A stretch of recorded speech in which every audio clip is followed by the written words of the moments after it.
Welcome to the Back to Me podcast, where we help multicultural incoming freshman women and men manage their entire college experience throughout post-graduation to successfully transition into entrepreneurship and corporate workspaces as new hires. Back to me. Oh, I turned it around. I'm back to me. I finally figured it out. I'm back to me. So when you think you have nothing, back to me.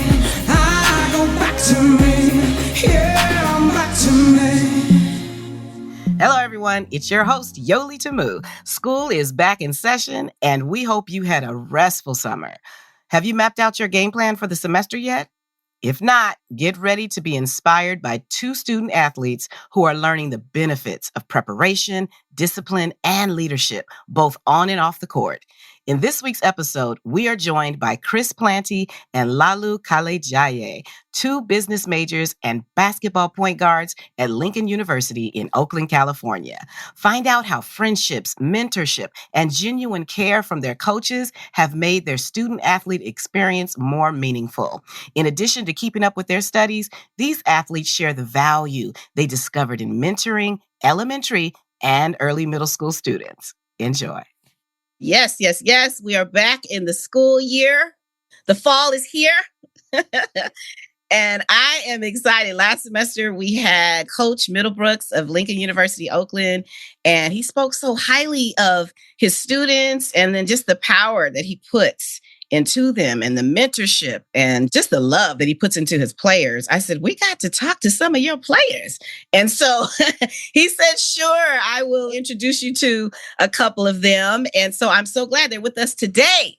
From Lincoln University, Oakland, California, we have Plantey. He's a junior and majoring in business administration. He's a point guard and a co-captain. Welcome. And we have Laolu Kalejaiye. He's a junior in business. He's also a point guard and a co-captain. Welcome, guys. How are you doing? Going good. Thank you for having us. Appreciate it. Oh, absolutely. Laolu, did I do it? You got it. He's got that Nigerian name. I was trying to get it. Oh, my goodness. All right. So I'm so glad that they're with us. And I mean, these are some powerful young men. And when you hear from them, you're going to really, I think, understand and agree. We always start with motivation, and it's a new school year. And I'm thinking, let's just set the school year right for our students. And so before we get into it, I want to get an idea of where you come from and what even motivated you to pursue basketball. So my story is a little typical. I'm from the Caribbean. I had to leave my family and everybody at the age of 14 to go live by myself in the States. But when I was a kid, I just played basketball for fun, just wanted to be with my friends, go outside, touch grass. But when I was about 12 years old, my coach at the time was an ex-pro basketball player, and he saw the potential in me. He just installed that in me and told me that I could do great things, and that he doesn't know if I'll be a great player or not, but at least let's go find out. That was the whole message. Let's go find out. Let's go see where I can go. Where's my limit? Where's my barrier in order for me to be the best version of myself? And so since then, I left the island to go in the big continent, in the big country. And that's just what's been on my mind. How can I be better? And where is my ceiling? That has been the top two phrases in my mind since a young age now. Where's my ceiling? I love it. And so, Laolu, what about you? What motivated you to pursue basketball? I started playing when I was, 10, and I have a sister and then two brothers that played as well. And then they have friends that I was always around, and they played. So I was in it from a young age, and I'd always see it. And then being around them, they would watch it, and my parents would watch it. So I was just always around basketball. And then I started to play, and I still have a blast playing. And then it got to a point as I got older, I'm like, okay, we just played a good team. How good am I? Let me see if I can top myself this week. Let me see if I can top myself next year. And then just that competition towards yourself to see how good you can really be at something. So that, I would say, is what drives me. And see if you can play at this level and not only play, but succeed. You know what I'm saying? So I think that's a huge driver and motivation when it comes to hoops. Fantastic. And I remember you telling me you wanted to be able to compete within yourself. Yeah, for sure. And see, and am I who I say I really am? Man, that's like a inner dialogue I have like all the time. So it's That's huge. fantastic. Yeah, it starts within. So that's good that you knew that at a young age. And then Chris, you're from the Guadeloupe in the West Indies, yes? That's right. Caribbean. Okay. Fantastic. And you told me that you came to the States at age 14? What? Yes, ma'am. Yeah. No family, nobody, just me and my own will. Wow. You said, I'm going to go to the big country. Mm-hmm. My goodness. That is some courage. That is some courage. So now, as I said, Coach Middlebrooks was fantastic when he was with us last semester, and he spoke so highly of you guys. And one of his mottos or statements, he said, was that, sports is just something that you do. It's not who you are. Right. And so how do you think that message changed how you see yourself today, both as an athlete and then just as a person walking around here, living in this crazy world? For me, especially when I have a bad practice or a bad game, it just helped me stay grounded into who I am. And it's not a bad game or a bad practice that's going to define who I am at the end of the day. Not 2 hours out of my day, because we start with practice. It's not those 2 hours that's going to define what the rest of my day will look like.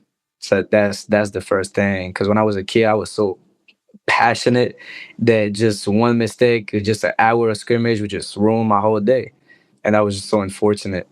So that's the main thing for me. And then, as he said, we choose to do that. We choose to do what we love. Some people love to do something, but they don't have the opportunity to do it. So they work in something else or they have another job. We're passionate about basketball and we choose to do it until the game passed us. But at least right now we have the opportunity to play and we choose to do it. Choose to wake up in the morning. We choose to follow a routine. And that's just been a blessing. And that's got to be rewarding that from such a young age, what you love to do has carried you through college. That's got to feel good. It's amazing. There's so many opportunities and the friendship, camaraderie of it has just been a blessing beyond just shooting baskets. Yeah, I love that. You feel the same way, Lalu? Separating yourself from the person and the athlete? Yeah, I mean, honestly, that's a fight I'm still have like daily. I'm getting better, a lot better, especially when I was younger, and kind of seeing myself outside of basketball. And that's one thing about coach. Not a lot of coaches do that, especially at this level. Kind of just see you as a player, but he genuinely cares about you as a person. So when you have somebody like that, at times it's annoying because he's on your head all the time, but it's you need it, you know? So yeah, it's huge. It's big time. That's good stuff. That's what stood out to me. I was like, he is building men. Love that. Love that. Okay, so now your program requires everyone to have a job, from my understanding, before playing. So I thought that was great. Like, you can't even practice if you don't have a job. That was fantastic. Okay, and he said that you all do monthly community service with elementary, middle, and even high school students. So what's been the most surprising thing that you've learned about yourself through working with these students? Yeah. So for my line of work, I tend to work with heavy on elementary school kids and then early middle school. And the one thing I learned about myself was patience. Like, I'm very patient. That's one thing I didn't think I would be. And to have that, it was nice to see and learn that about myself. On top of that, working with the kids is super rewarding as well. And they look up to you. So when you get out the car and they run to you and give you a hug or say hi like that, that makes you feel good. And it's super rewarding at the end of the day to kind of just pour into children. So I enjoy, at times I don't even feel like I'm going to work. I just feel like I'm just, I don't know, hanging out with my friends because they work there too. And then as well, just being with kids and just having a good time. So Yeah. And you said something that's very true. When it comes to elementary and middle, wow, they are a challenge. they are, but You got to you love what tend, you're doing. right, like you have your days for sure, but at the same time, it's like they're the kids, you know. So Yes. you gotta put that in your head as well. So You got yeah, to count and breathe and do all the hmm things. for sure. So now I asked you before about pouring into students. That comes from your upbringing, from your family, your parents, would you Yeah, say? my parents, like, they're pastors, so when it comes to like pouring into people and caring about people and just like being a shepherd among sheep, that's what they've done. You know what I'm saying? So I've seen it since I was a kid. So like I kind of know what it looks like, how to make people feel good, how to make people like know that you care. And kids, I feel, can sense when you're genuine. So when you're genuine, they'll know, and the parents will know, and that makes them feel good. And at the end of the day, that's all the parent wants for their child. for the coach that they're with to make them feel good, you know? So that's all you can really ask for. Your parents are pastors, and then they're Nigerian. You're Nigerian, yes? Yeah. Fantastic. So now, Chris, same question. So what are you getting out of serving these young people? I mean, he said it all. I kind of work with the same age range, elementary and start of middle school. And I mean, it's been a blessing. Now that we've built those relationship with those kids, they even come to games, just see them in the stands, seeing the little signs, say Laolu on it, Chris on it. It's just no, it's so cute, so beautiful to see. It's just amazing. And then at the end of the game, they just rush on the court and want to give you a hug. The other kids that don't know us, they're kind of afraid. They think we're stars. We're really just human beings at the end of the day. And see them just rushing the court, storming the court just to come and hug us is it's amazing because they really do look up to us. And I think back and I was like, wow, me also my coach, I really looked up to them, and to see that have the same effect that my coach has had on me, which has been, I mean, tremendous. Now that I have the same effect on them is it's unbelievable. Super grateful. You're paying it forward. I love that. And I love what you just said. We're just human beings. Please keep that. Yeah. At the end of the day. You know, you're just human. So when you become this multimillionaire and all these things, you're still a human being at the end of the day. Yeah. Love that. Love that. Love that. Okay. So now when I talked to Coach, he also mentioned partnerships that can help you move towards financial freedom. And I thought that was great that you guys were having financial literacy conversations. So how has learning about financial literacy, especially now in college, how has that changed how you think about your financial situation or even your future? I mean, for me, so before college, I didn't really work. I mean, I work with my parents, but it was as for everything that they've done for me, boom, I'm just gonna chip in and do a little bit of work. But now that actually the work for me, for my rent, for my tuition, for the stuff that I have to take care of, becoming an adult, which is hard to accept sometimes. It's been all about trying to budget myself, trying to understand that I can't spend this much and then the rest I have to save for other things and things to be able to survive. So that's the main thing. Then recently we've been talking a lot about credit cards, for example, a lot of banking situation and opportunities that we can have, that we have to start at a young age trying to build a credit score. This, that, trying to build a company at your name and do a lot of stuff within that. I mean, it's been amazing. I didn't know anything about it before coming into college, and learning this whole area of life is sometimes scary because we're talking about responsibilities and you have debt and this and that. But at the same time, it's amazing to see the opportunities that you can have within it. So he's actually giving you opportunities to set up budgets. What does your budget look like? Yes. Great. We've all in the team have had conversation about how to work your Excel budgeting sheet, and we all have our personalized one with what we make and how we can go about our money. That's so valuable because when you get out there and you start really making the money, whether it's in sports or in business, you're going to need that budget all the time. Oh, for sure. Great. So Laolu, what about you? How do you feel about the financial literacy workshop? No, it's big time. And it helps, like, because even kind of like you said, when you're younger, you don't really think about it, like your parents taking care of it, or like you got brothers or grandma, whatever the case may be. But I mean, now it's kind of you fend it for yourself, like you fight for your life. So whether it's getting food, whether it's paying rent, whether it's this, whether it's that, and you're an adult, so other things come up. So having the money and spending it wisely, I think, is like a big thing that he's like, that's something he's been preaching, honestly, since we was in high school. But now that we're like really making the money, it's obviously something he's going to harp on even more. So now it's big for sure. Yeah, fantastic. You said in high school. So you knew him as well in high school? Yeah, we played from in high school, yeah. Oh, how cool is that? That says a lot about him. You followed your coach. Yeah. Right? I love that. Okay. So cool. So now Coach also talked about true success and how it balances on-court wins with off-court intentionality, he said. So what's one off-court habit or routine or choice that you make that you feel actually helps you play better or feel more grounded, just as an athlete? I would say waking up, ever since I was 15, like 15, 16, around that age, I would wake up at 4 to 5 a.m. So waking up early is huge because you can get so much done when you do that. So for me, I either work out, get shots up, play. Maybe sometimes you didn't do your homework, you get that done. Just something, be productive to where it's like it'll be 12, and then you done dang near did a whole day's work within 5 to 12. And now you got a 12 to your bedtime to do another, like, so just being productive. And that's huge. And also, like, it's just a good habit to have, especially growing up. So, yeah, I would say that's a routine I tend to keep on as long as I live, really. So, Yeah. And you're up at 5 a.m. You said sometimes 4 is what you told me. yeah, depending on what I have to go that goes on. Usually I wake up around 4:30. That's like the average at this point. So, yeah. Amazing. Like I said, I got to take notes. Take notes. So, Chris, what about you? What's a good routine? I mean, we kind of live the same routine, but for me, big thing is Google Calendar.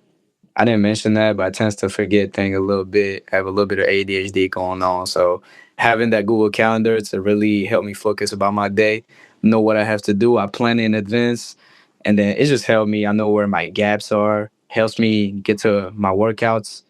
It's just more precise. I'm a lot more precise about my day. Understand, okay, here I have 1 hour. What can I do within that hour?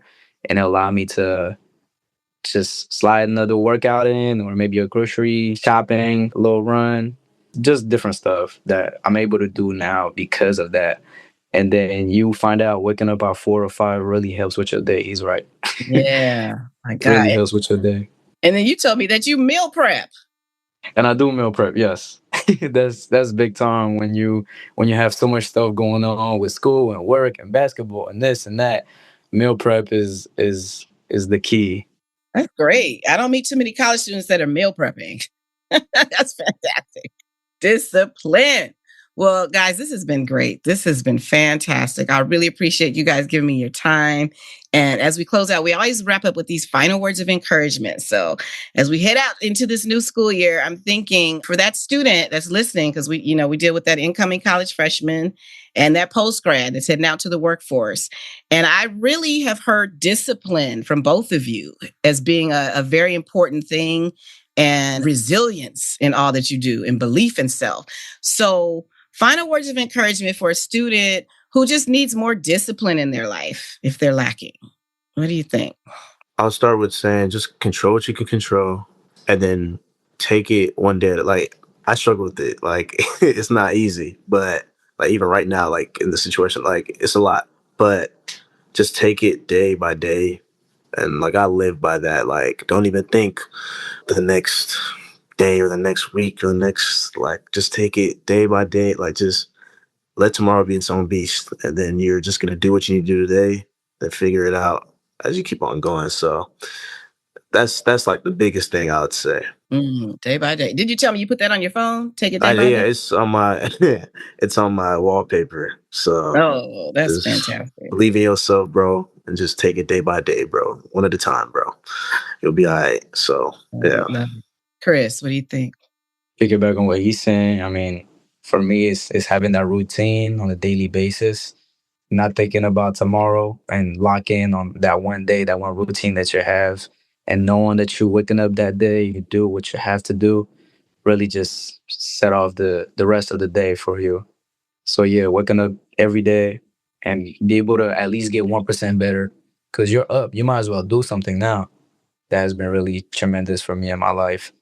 So I follow what Laolu said, but stick to that routine, because that motivation is gonna wear off at some point. You're not gonna want to wake up that bed, feel extra comfy. You want to have that little chocolate ice cream that feels super good, but it's really that discipline that keeps you on going. Then when you look back at it, you're like, oh wow, 6 months ago I was not where I am today. So that's that journey is just amazing.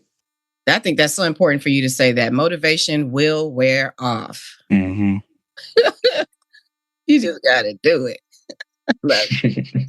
Well, guys, this has been fantastic. And like I said, I appreciate you. I wish you guys so much success in the upcoming school year.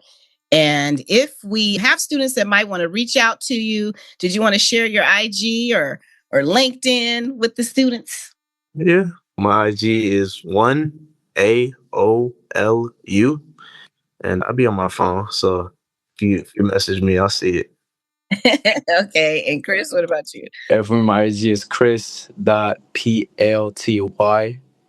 And LinkedIn is going to be my first and last name, Chris Plantey. So I'll be responding. Love it. And these young men are focused.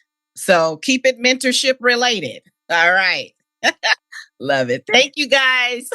Thank you so much. We'll talk soon. I appreciate you. All right then. Thank Bye. you. Thank you for joining us. So make a plan to make this year more memorable and meaningful for you. For more information about other episodes, remember to subscribe to the Back to Me podcast, College and Beyond. I'm your host, Yoli Tamu. Leave a review at the end of this podcast. And if you are a student leader, meeting planner, or higher ed administrator, be sure to grab your free copy of our new Student Thriving Playbook at thebacktomepodcast.com. You can also join our community on our YouTube channel at the Back to Me podcast, or simply text Back to Me to 833-206-4565. Until next time, be well. Back to me.